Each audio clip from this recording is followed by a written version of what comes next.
Hey, Eastern Oregon, welcome to this Grand Ron Hospital Spotlight. And today it's a pleasure for Dr. Maynard Bronstein and nurse practitioner Leah Carpenter to be with me today. And hey, thanks guys for jumping into this. Yeah. Absolutely. Yeah. Thanks for having us. I really appreciate it. And Dr. Bronstein, you and we've had lots of conversations, several conversations about cancer. I've always enjoyed the conversations, not necessarily the topic, but I appreciate your positive approach and it's, you know, people brag about you and they do so, you know, with good reason, because you are very positive about what sometimes can be a very complicated topic. And you are very kind, Brent. I appreciate it. All right. Well, let me just start with, so Dr. Bronstein, you've been here for how long? I mean, tell me your story briefly, you know, and I've asked you this before, kind of catch us up on how long you've been here and how you started doing this. Well, I've been here for almost 12 years now. It'll be 12 years in September. I was living and working in Walla Walla and coming to outreach clinic here, and I just thought La Grande is a beautiful place. I love the mountains. The hospital just seemed very well run. So I approached the hospital and asked for a job, and they ran it through the board, and I was lucky to get a job here. Yeah. And somewhere along the line, if I remember right, you said, hey, I really could use some help.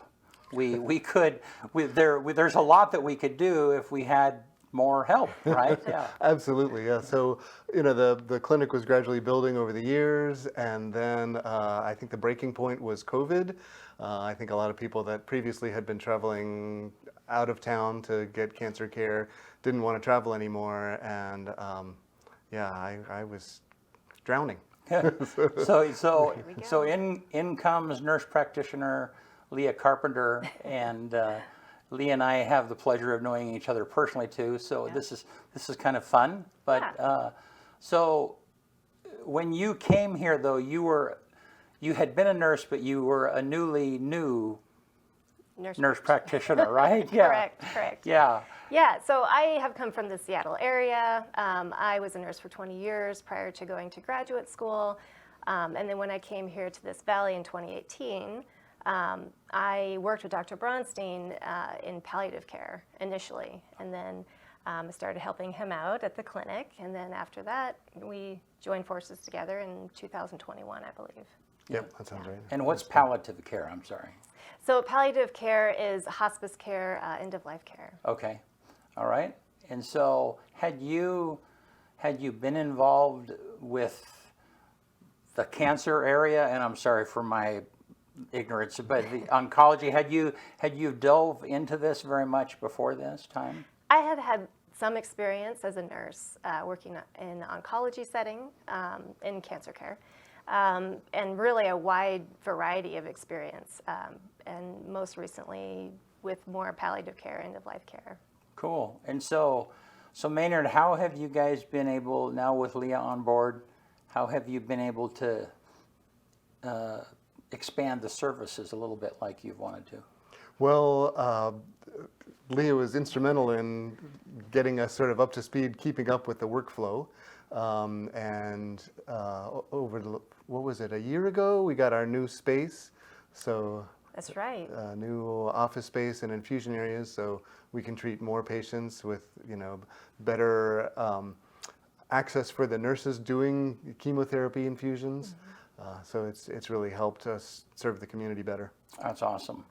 And what a great thing it is for people to be able to, and we've talked about this, to be able to have this kind of care and not have to leave the valley, which is the point, right? Yep, absolutely. Yeah. So because someone who's struggling with cancer, that additional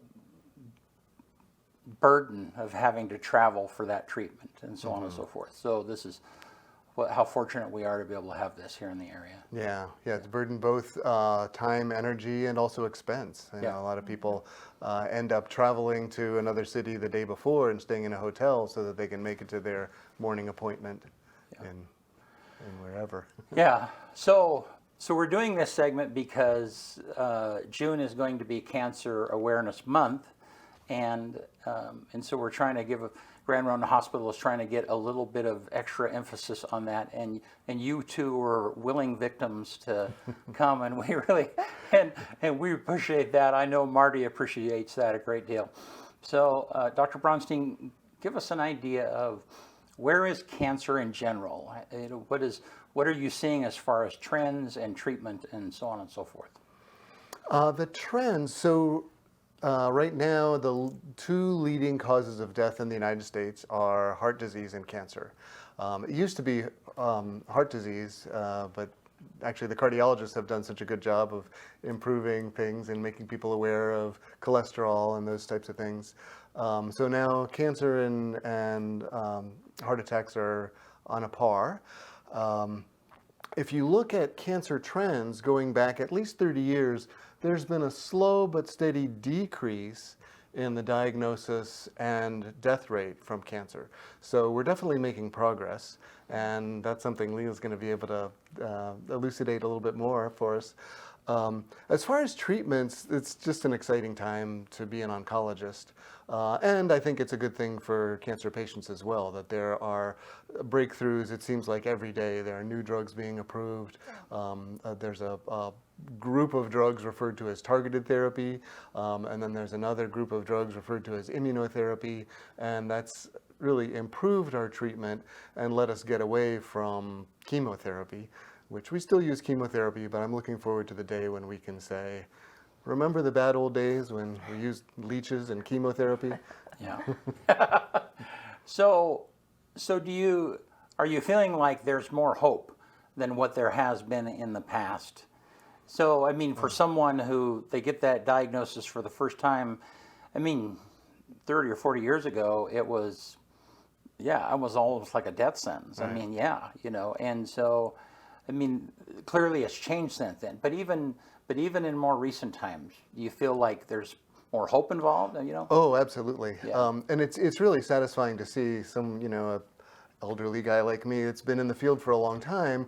You can see things that were basic science research back in the 1980s and 90s are now in the clinic being used every day. Breakthroughs, understanding about how cancer is driven to grow, attacking those mechanisms within the cancer cells, and also understanding how cancer interacts with the immune system and exploiting that to be able to treat cancer. Wow, very cool.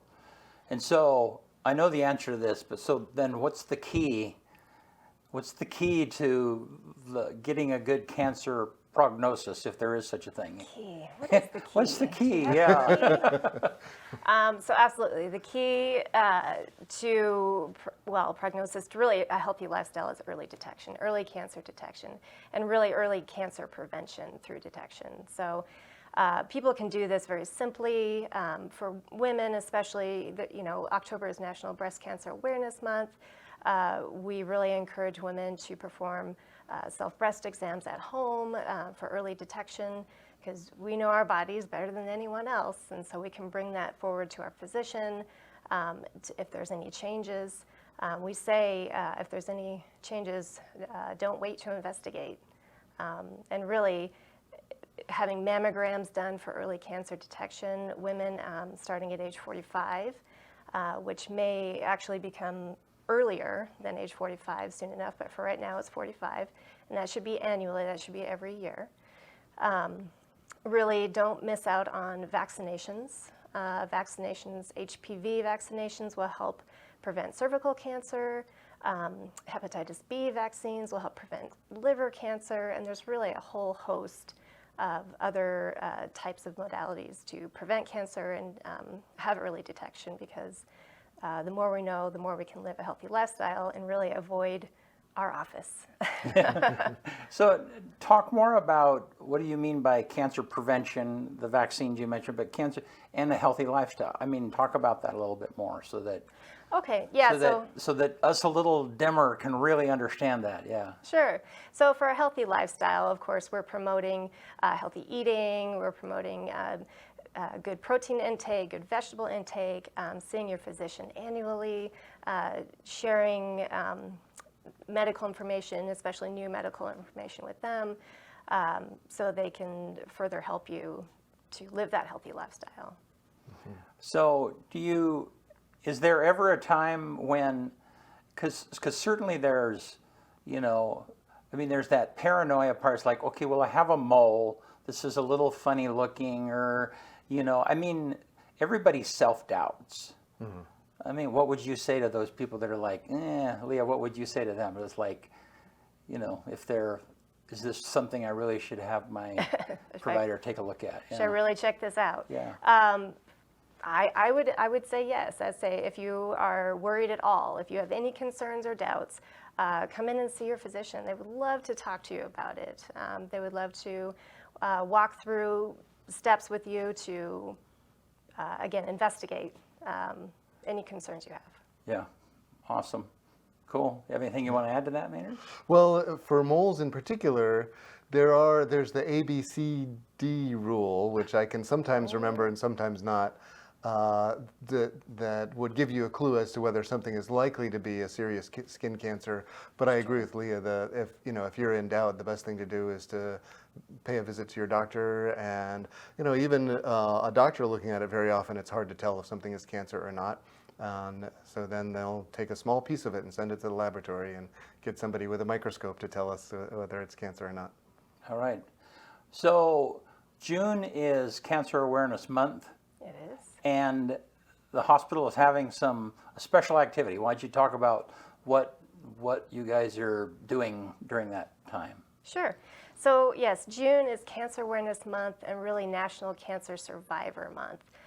Here we're honoring those who have journeyed through cancer treatments and who are currently journeying through cancer treatments. And so this is the first ever Cancer Awareness Fun Run that Grand Run Hospital is putting together. It will be on June 17th, which is a Saturday. It'll be from 9 a.m. to noon. And really, registration is happening right now. So go online to the Grand Run Hospital website, and there should be some information for you to register there. There are also flyers that will be displayed, and you can use the QR code with your phone to help register yourself there. And so this event, we're really proud of it, and we're really excited to be part of it, because not only is it cancer awareness, and in fact we will be there promoting education for cancer awareness, so come and say hi to us when you can. And really this is for the community. Again, you bring the names of members of your family or neighbors who have journeyed through cancer or who are currently, and take the time to walk for them or walk with them in support, and really kind of try to bear each other's burdens in that way. So Fun Run is kind of an oxymoron in my book, but where's it going to be at? And is it a run, or can it be a walk? Or talk a little bit more about that. So this is going to be at the LeGrand track, behind LeGrand High School. Yeah. Right, and Central High School. So this is around the track. It's pretty flat. In fact, it is all flat. Yeah. So it's can be a 5K, 3K, whatever you would like to do, really. There are different levels and different steps for different ages, et cetera. But it's okay to bring your family, your kids. We'll have party favors, so to speak, for the kids, and noisemakers for everyone to cheer each other on, and we encourage people to dress up and really have fun with this. Cool. And it's emphasizing another important point of a healthy lifestyle, which is physical activity. Yeah. So let's drill. So is there a correlation between eating well and getting exercise and cancer? Yes. Certainly. Okay. And I think I don't know that we say that clearly enough. Yeah. So talk about that a little bit more. A good example of that is breast cancer, which is one of the most commonly diagnosed cancers in the United States. And there's a correlation between obesity and breast cancer risk. And in fact, for women that have already been diagnosed with breast cancer and have gone through surgery and whatever treatments, gaining weight after cancer treatment is also associated with increased risk for disease relapse. So there's a real physiologic association there. Colon cancer also has been associated, increased risk with obesity. Wow. Well, cool. Well, great news. And so one more time, this is June, June the 17th from 9 a.m. to noon okay? at the LeGrand track. And people can register online, and the information will be on the bottom of your screen here too. So, well, thank you, Nurse Practitioner Leah Carpenter and Dr. Maynard Bronstein, for being with us today here on this Grand Ronde Hospital Spotlight, and we will see you next time right here on EO Live TV.